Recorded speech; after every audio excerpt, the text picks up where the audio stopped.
Pemirsa Badan Pendapatan Provinsi Bali mempengarsa majang para kerama mangda ngutamayang kewentanan pemutihan ring warsane mangkin. Pemutihan puniki kemargiang mangda kerama Bali bersida nganutin nor pajak. Warsane mangkin katar kayang 100 unit kendaraan ngamulihang pemutihan pajak kendaraan antuk dana 6,3 miliar. Parindikan inucap kemargiang ngawit bulan Desember puniki kantos target presida kepanggihin. Ring warsa kali tali siongolas kekantenang wenten 303 tali unit kendaraan sanes sampun ngelaksana yang pemutihan. Kaarsayang samian kerama Bali sida antuk ngutamayang pemargin pemutihan warsa kali tali siongolas mangkin. Duaning ring warsa sane jakirau kawijakan pemutihan sampun enten sida kemargiang.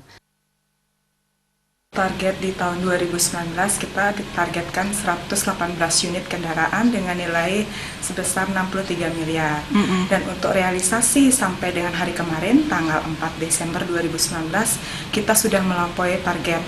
Bahwasanya dari sisi unit ada 323.000 unit kendaraan yang sudah ikut berpartisipasi dalam pemutihan tahun ini dengan nilai sebesar 172 miliar. Kalau dari sisi data kita tentunya masih ada, makanya kita menghimbau kepada seluruh masyarakat Bali untuk menggunakan kesempatan yang baik ini dari hari ini dan sampai besok untuk memanfaatkan pemutihan tahun 2019 karena di tahun 2020 kita tidak akan ada lagi kebijakan terkait dengan pemutihan. Jadi tahun 2020 itu kita adalah sanksi ya untuk tahun penegakan hukum.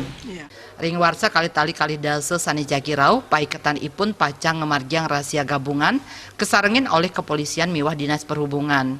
Kuentenan kendaraan sani kepanggihin durung naur pajak pacang kekeniang pamidande tilang ring genah. Pemerintah Provinsi Bali taler mempengarsa majang masyarakat mangda ngutamayang pemargin pemutihan puniki. Agung Ria, Bali TV.